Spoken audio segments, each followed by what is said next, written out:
Yeah, because the way, the path, the way is whatever is happening right now. And It is. yeah, and talking with you is for me my way. It's and blessings to It's a you for very that nice way. beautiful way. So and to spread and share that, which is the intention. That's my intentionality with this. The intention creates a reality, and it's. And I also have this idea that I got from Native people that what at any one point what are you trying to leave behind you? It's not you're creating this, and one day you're going to go, you're going to leave, you're going to vacate these bodies. What is the last? What do you want to leave behind on this planet? What is your legacy? Well, in a lot of the Native American as well as the Polynesian, Mm, you worry about the next 7 generations to come. mm, So you set them up, and then they in turn will be responsible for the following ones. But that is ours, and for us, it's it's to leave the planet yes, in a good way. that's it. That's it. Um, to leave our oceans cleaner, Yeah, so that people can live how our ancestors did, where there was never a shortage of food or water that's right. That's or clean air. yeah, yeah, I mean, look how much we've cut our carbon emissions. yeah. Incredible. That's right. Straight away. Yeah. Uh, The so pollution's into the oceans. Yeah. and then I can't help thinking, putting that into dollar Mm, signs. So if you allowed people to work at home, da da da da da da yeah. da, and then maybe, just maybe, our society right now does not believe that people can truly be rehabilitated. They have lots and lots and lots of prisons, Right. but they have nothing for the people who come out and serve their time, Yes. and that is a huge transition. But because they don't believe it enough that that's ever going to happen, there is nothing in place in the infrastructure to Yeah. support that. And I mean, it is a total overhaul, no matter how you look at it. Yeah. Yeah. Yeah. Yeah. But the thing is that it still is starting from a grassroots individual, and it has to expand out like that. That's why I think that the upcoming leaders, the youth of today, will be the ones who will have the hardest work. It's really hard to pick up pieces after war, and then to start to build again on top of that. But um, Mm, I hear this that. is a decisive moment in humanity, Yeah. and there is a lot of help and support once we get to that point. Help and support in ways that people aren't even going to imagine that there is. You're right. You're right. And I can't name them specifically. I can only imagine. But it's kind of that what comes around goes around. But we've already got the ball rolling, Yes. and we kind of got to still get through the nitty gritty of it. Right. But there is so much hope. Absolutely. I look around. I feel our conversations. I see what my colleagues say. I see just the things that happen in my life. I have miracles every day. Mm, I'm cared for. I am, and everybody thinks I'm caring for them and I'm teaching them, and it is such a reciprocal sure. two-way street. That's right. It's the offshoot of it. Exactly right. But I You mean, know, the thing about the caring of, and you talk about the leaders having to, starting to have a different take on it in order to repair and to heal. But I also see, just to add to what you're saying, my love, I also see that as we, all of us, start caring for those people who are living rough, those people who are discombobulated by life and were smashed, and not to discard them, that nobody needs discarding, and that everybody has a story. as we start seeing that and dealing with those people in our locality, we set it up for the leaders to follow us. You know, Yes. that we, you know, I was asked, you know, why. Precisely. Yeah, That is yeah. so well phrased. That is, you know, it is. Hmm. And that's like here in Hawaii, you know, Right. the government was not responding to COVID, and they responded too slow. You know, historically, we have when smallpox came to Hawaii, Hmm. and our queen knew exactly what to do. She shut down everything. And at the end of the time, though 300 people had died, all the people who had contracted it were only in that same area where it originally had surfaced, Right. because they acted quickly. In Hmm. New Zealand, they acted quickly. They shut everything down. And so you see, but it's the hesitancy because of the economics, right? Right. And so it is such, you know, allow the people to lead, because they do know. And it's the whole work Yeah. capitalistic society, you know. We don't, you got to clock in because we don't trust that you're really going to put in that many hours, right? Well, lo and behold, look at what happened during all this time. You know, people are working, and they're actually working smarter, and they're working better. Yeah. That's right. Because That's they right. don't have to worry about what's happening going home, because they are physically displaced from there, you Hmm. know. And it brings about its own challenges, but these are just alternative ways that are surfacing all on their own, Right. that if our leaders would pay attention Right. and take it to heart, you know. Do you think that this virus? I mean, we're talking about it. Do you think it's some evolutionary speed up from mother in order for us Oh, I to? think all viruses are. Uh, All okay. viruses show us that there is a huge imbalance. Okay. And once we can restore the balance, then they go back to wherever it is that they Right. come from, Right. Right. you know. Yeah. Yeah. Because Because, you know, it's always devastating, right? It's always devastating because people think the loss of human life. But I believe that we are headed into time where we understand that human life was just one step sure. in our growth and in our existence, Hmm. um, as a person, or as the whole, or as whatever. And so by elevating that consciousness, Yes. you know, you don't look at life as so finite, Right. and death is not this huge horrible thing, Exactly. you know. And that's why I know sometimes I say things and people just kind of take a double take. Yeah. And I'm going, it's not that I don't care, but we are not meant to live forever here in this physical body, Right. no matter what you say, no matter what kind of medical advancements we have. The thing is, like, what have we done in our life that prepares us for this transition? Sure. You know, I talk about the journey of a woman. So, you know, okay, you know, as a child, da da da da da, and so you're growing, you follow, you see your mommy, and da da da, and then you hit puberty, and you're preparing for adulthood, and your body is preparing to carry children. Then you carry children, and da, da. So, like, I happen to be in that last segment where I'm preparing for death. Okay. But it's not this morbid, horrible thing. No. It's just the next step. Right. And it's, can I look back and say, like you say, what have I left? Have I done my responsibilities? Have I done what I came here to do? And if I can say yes, then I'm good. That's it. That's it. That's right. You know. That's right. And you know, the sense, that's why I wanted to talk about and give a talk on timelessness and eternalness.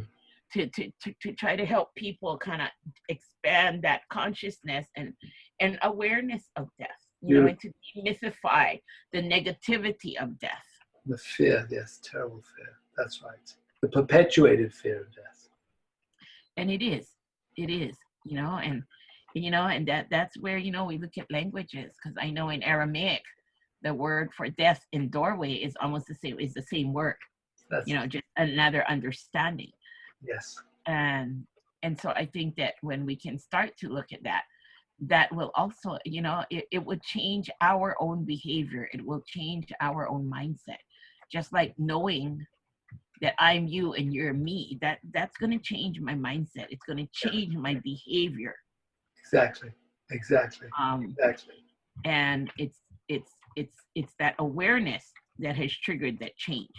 It's Yes. not a law from the government. It's not anything imposed on me. Right. It is our survival. It is our being. So, I've been telling everybody all this time is like, we're not surviving. We are meant to thrive during COVID. And they all look at me like, how can we win? Da, da, da, da, da.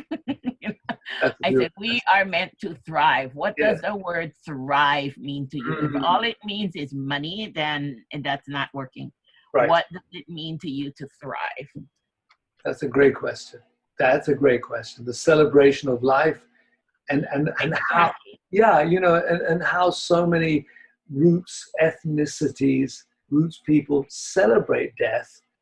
Whereas, in capitalist societies, it's also somber and tragic. And there's no, it's the cutoff point, and there is no cutoff point. So, this is we've just been through Samhain, so Halloween or Hallows Eve. Yes. Where the veil is very thin. Very thin. And we converse with our ancestors, and it's a very normal thing to be done. It becomes cultural. It becomes part of you, and it's what's incredible is how they speak, and the advice that they give, and they want to be involved. That you honor them by involving them, and that's what's been so extraordinary in my life to learn from roots people about my own interplay between dimensions, and how those dimensions can create my own evolution, and where I need to be, because we have a limited time, and we have to become, I guess, custodians of that time whilst we're in these bodies. Yes. I'm still working on that one. Well, I am too, but I guess really from my place, is that I get the best advice from my ancestors, from my guides. And though that doesn't fit into the logical world, it's given me everything. Talking with you and doing this recording right now was totally guided. It was totally asked for. So, I just want to give blessings where blessings are due. Sorry, I interrupted you. See, for us, it's so normal to go and ask them when you don't know. Right. That's who you ask. You might ask your friend doesn't know. You ask your parent doesn't know. I automatically, you go to your ancestors. And there's always the ones who are kind of in charge of you from the other side, who are always there, And then there's the other ones that, you just get these special guides that have been with you for your whole life, and they, you don't even know if they're blood or not, but you know that they're there. And it's not just individual. See, for us, it's like, you know what? Let the ocean speak to you. Let the wind speak to you. That's why for us, every wind has a name. The rains have names. The clouds have names, so that we call them. And when we pray, it is not the patriarchal kind of thing, like, you know what, I'm begging you, and I'm just this lowly human person, and it's like, no, you know what, you are the rain, and it's been a really dry summer, and we're really going to need a little bit more water this next season so that we can have our food. So I am calling you now. Show me what you can do. And that is the tone, but see, not knowing the language and then having the post-missionary thing on it. It's only now that we have our own Hawaiian scholars who are so in tune with our ancestors that they are translating and coming out and openly saying, wow. When you ask the gods for us, the gods are natural elements. You need something, you go and you demand it. Because as long as you are in good standing and you are doing your part, they cannot turn you down Yes. because that's their job. That's all they're supposed to do, you know. And you know, in some places that sounds like heresy and blasphemy. How dare you even think of prayer like that? But you know, Right. it's a truer sense of prayer in our being connected to everything in the universe. You know, That is such a message to people who are lost. That's a beautiful message to people who are lost right now, to call upon those forces and command them and request it. You have every right to request it. Your sovereignty to request. exactly. Yeah. And see, I also, now that you brought up the word sovereignty, because you know that's a big deal in Hawaii. To me, sovereignty is knowing who you are, knowing that you can do that, and nobody can take that away from you. And if you have allowed somebody else to have that authority over you, then you are not sovereign. Nobody can take that away. That's right. Nobody can take away your ability to communicate with them, to prayer, to ask, or whatever. And they are just as real, if not more real and more eternal than this little phone that's sitting here or this computer, or you know, it's like, when, for me, a big step in my own evolution wasn't when I realized that all the things that seemed invisible and intangible were even more solid.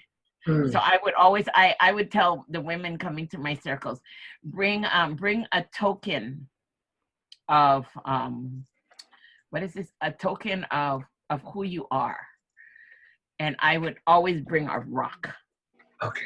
And I would say, this is my reminder that all the things that are intangible are more real than this rock. Because, you know, Taylor Desjardins, who's one of my favorite people, you know, and it just doesn't translate quite in English the way it does. But, you know, he only the fantastic, le fantastique, c'est le réel. Yeah. So, you know, it's all the things beyond our imagination that we think don't exist because they're inanimate, or they're whatever, or they're like invisible.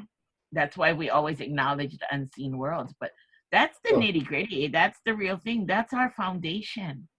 That's where we came from. That's where we're headed after this human life. Right. And so to continue to remember and to maintain that communication, I think this is what we're talking about today. You know, how do we maintain that, or start it up again if it seems like it has disappeared from our life? That's exactly, to remember the different members that make us one family on this planet, one family of humankind in our different guises. And I just wanted to really just to kind of finish this, or to dovetail it. I wanted to ask you one more question, if I may, and thank you for everything you've said so far. This world, you know, how, if we can't create peace in this world, how do we create peace in our own world? How do we create, if we can't create evolution in this world, how do we create it in our own world? How is that possible? Because I feel that the relationship between both is inextricably bound. That's why I asked the question as I do. Oh, because if you're trying to create peace from the outside in, it doesn't work.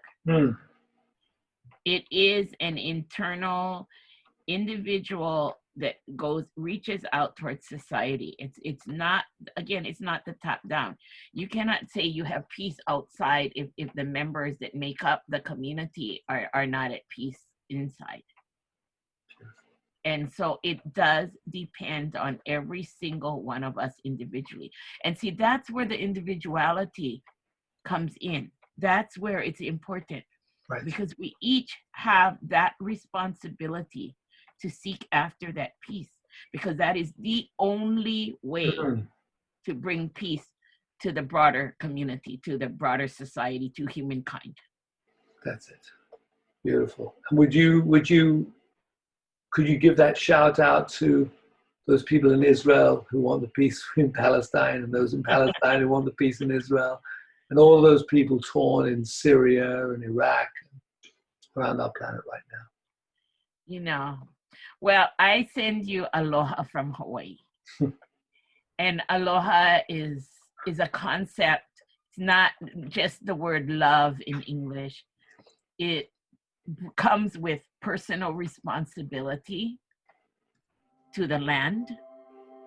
It comes with personal responsibility to your fellow being. And it comes with personal responsibility to yourself.